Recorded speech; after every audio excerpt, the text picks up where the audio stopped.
Pemirsa, berikut kita simak wawancara eksklusif bersama Kepala Perwakilan Bank Indonesia Provinsi Bali, Kausa Iman Karana.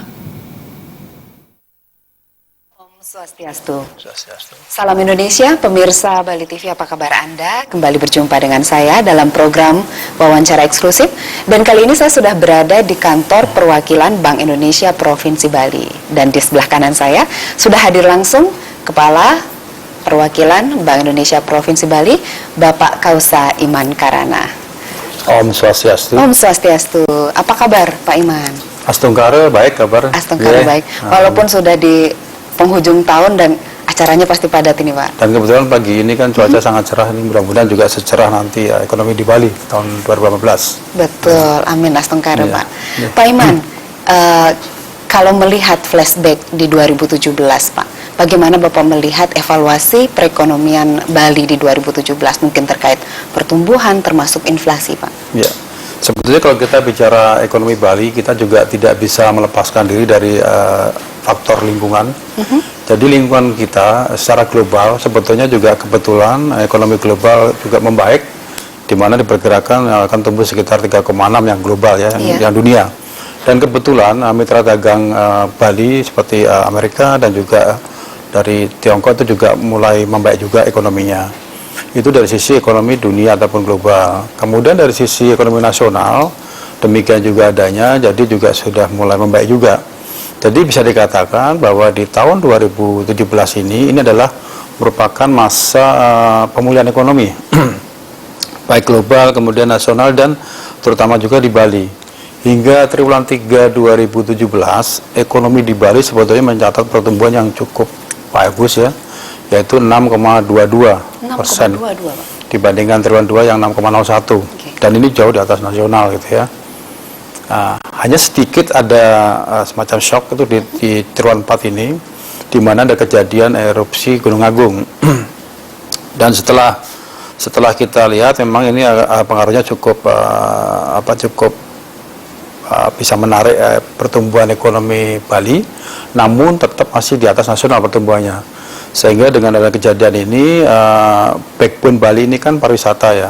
Jadi sebetulnya kalau kita lihat pertumbuhan Bali tahun 2017 itu sudah bergerak semuanya, baik dari sisi konsumsi, kemudian sisi investasi, baik investasi swasta maupun investasi pemerintah, dan juga terutama ekspor jasanya.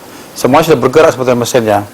Hanya memang ada kejadian sedikit di Gunung Agung sehingga bisa nanti membawa ekonomi Bali ini sedikit terkontraksi itu, tapi tidak terlalu dalam. Sehingga kami perkirakan di tahun 2017 ini ekonomi Bali bisa tumbuh antara 5,7 sampai dengan 6,1%. Ya. Mungkin sekitar angka 6 lah. Jadi sebetulnya masih cukup tinggi gitu ya. Karena memang kejadiannya erupsi kan di triwulan 4 ini gitu. Itu kira-kira kembali dari sisi pertumbuhan. Kemudian dari sisi inflasi juga menunjukkan kinerja yang cukup bagus juga, bahwa inflasi di Bali ini untuk saat ini sampai dengan November itu masih di angka 2,91. Ini jauh lebih rendah dibandingkan tahun lalu yang sekitar 3,6 pada bulan yang sama. Jadi sebetulnya dari sisi inflasi harga-harga cukup terkendali, dari sisi supply juga cukup baik, terutama dari volatile food juga cukup tersedia. Sehingga secara real sebetulnya ekonomi Bali masih tumbuh positif nantinya sampai dengan tahun 2017 ini. Demikian Pak. Diperkirakan masih angka 6 Pak ya, atau 5, kami berharap masih angka 6 gitu. Karena kami lihat penanganan erupsi ini juga cukup bagus dari pemerintah, dan semakin lama semakin terkendali ya. Dan kabar terakhir bahwa ternyata status awas itu kan hanya di sekitar gunung gitu, sedangkan Bali lainnya kan masih banyak. Masih aman Pak. Masih aman sebetulnya. Dan sekarang kita lihat di sini di Denpasar juga tidak terganggu gitu. Kita bisa aktivitas seperti itu. Iya, biasa, jadi ya? Sebetulnya ini bukan masalah teknis itu, tapi sudah masalah psikologis. Oleh karena itu kami berharap nanti ke depan komunikasi itu harus lebih tepat lagi ya, sehingga pemahaman masyarakat terkait dengan status awasnya bisa lebih pas gitu ya. Jadi bukan Bali secara umum, tapi hanya Gunung Agung saja dan sekitarnya yang sekitar 10 atau 12 km itu aja gitu. Maksimal 12. Iya.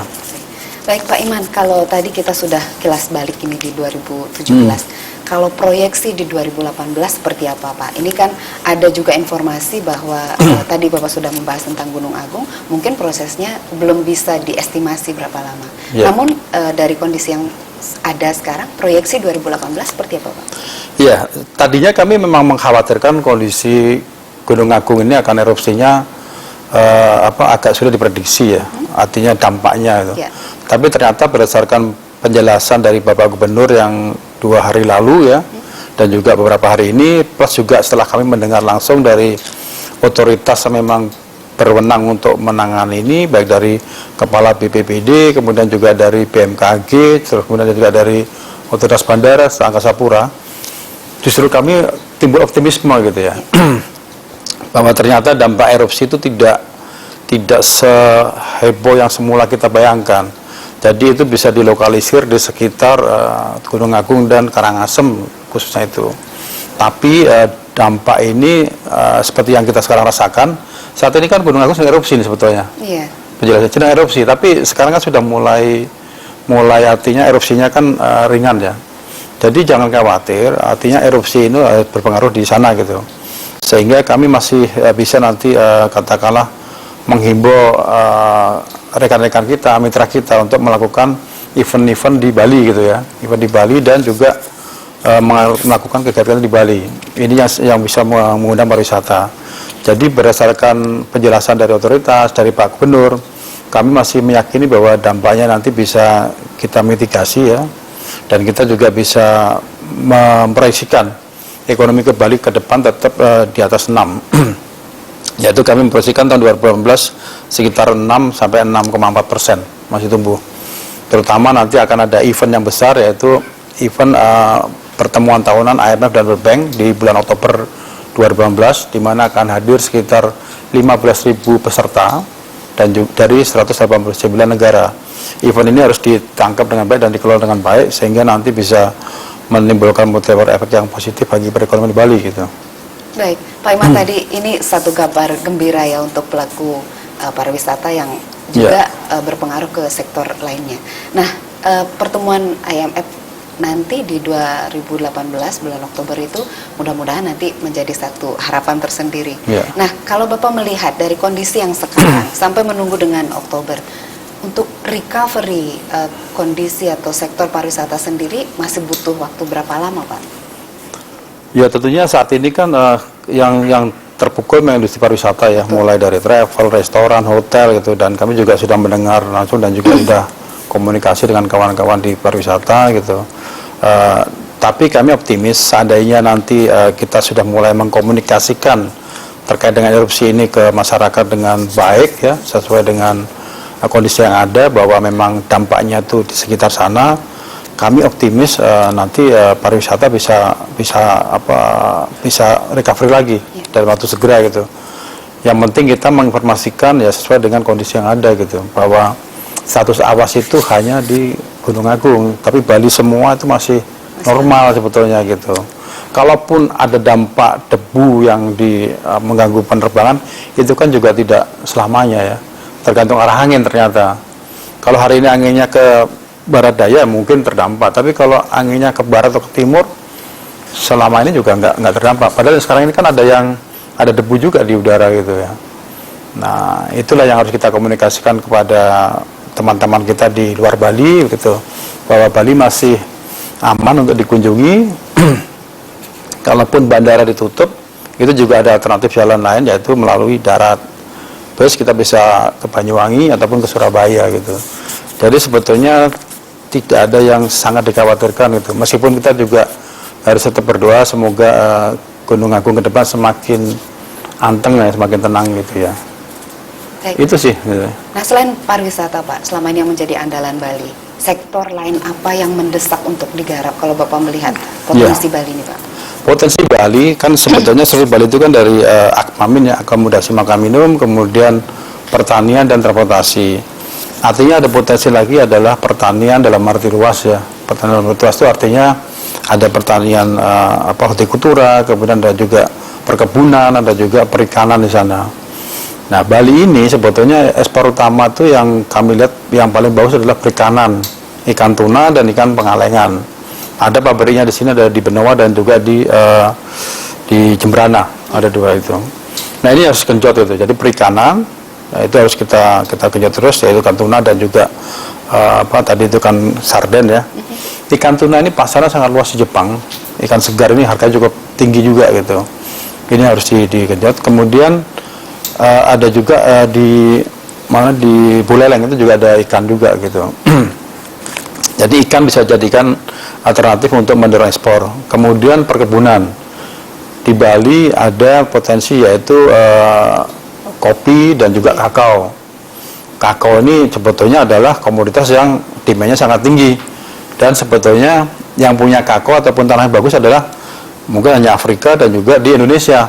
Indonesia pun juga terbatas sebetulnya, yaitu di Sulawesi dan di Bali sebetulnya. Nah inilah yang bisa dijadikan katakan didorong untuk nanti membantu ekspor ya, selain ekspor jasa yang pariwisata.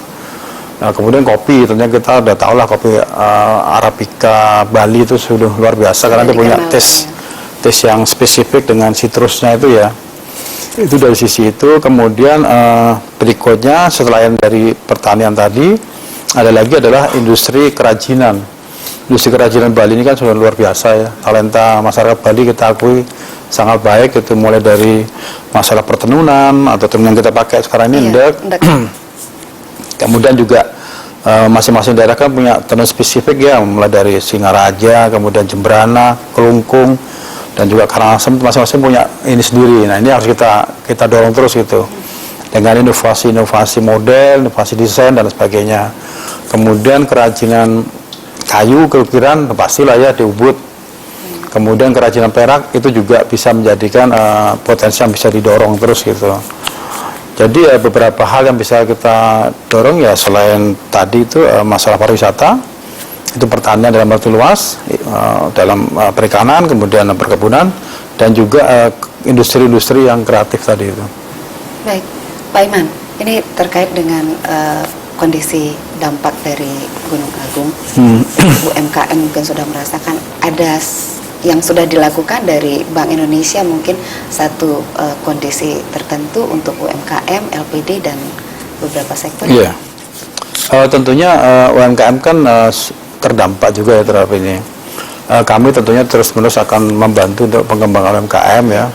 Memang ada bagian UMKM kami itu yang kena dampak juga, terutama UMKM di bidang kita pengembangan klaster sapi ya di Rendang itu kan sapinya diungsikan juga gitu. Kita membantu untuk memasarkan sapi dengan harga yang wajar ya. Jadi bukan harga yang drop gitu. Kan kemarin kan isunya seperti itu. Jadi kemarin kita bantu untuk mempertemukan antara peternak ini dan juga penjual sapi dengan pembeli. Tapi dengan harga yang wajar. Memang pembelinya minta tempo waktu, tapi harganya tetap harga normal gitu ya. Dan Astungkara kemarin sudah ada proses pembayaran dan kita juga ikut mengamati itu.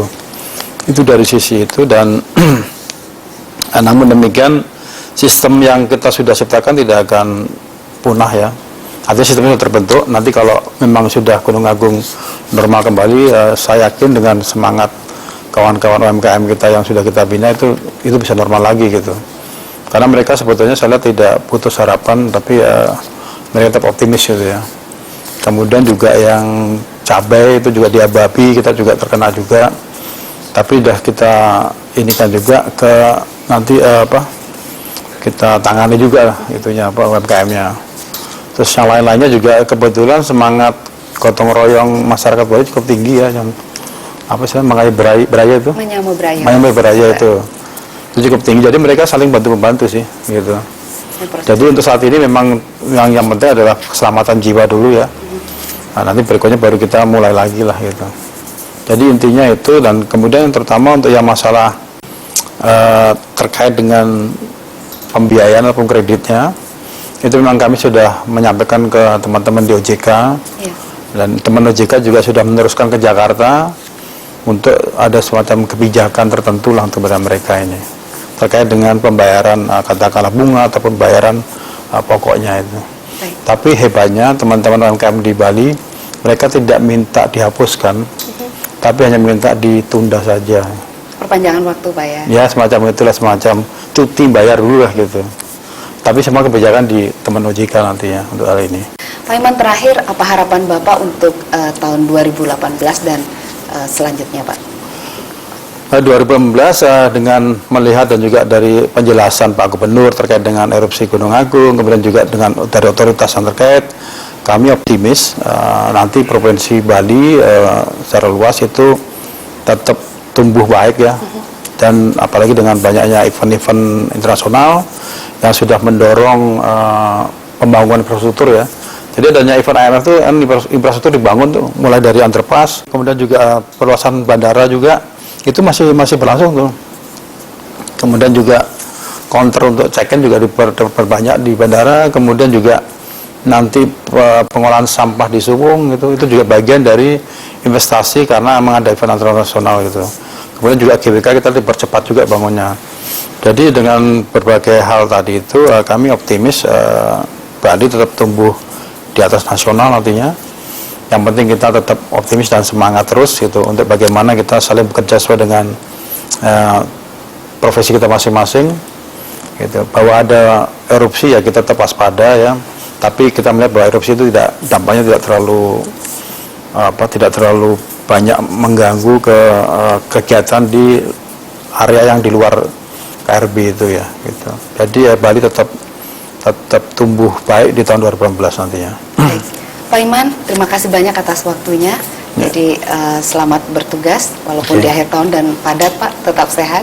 Oke. Baik, terima kasih pemirsa, demikian tadi bincang-bincang kita bersama Bapak Iman. Mudah-mudahan memberikan satu gambaran bagi Anda menghadapi tahun 2018 dengan optimisme. Saya Juru Cemui pamit undur diri, saya tutup dengan para pesanti. Om Santi Santi Santi Om. Salam.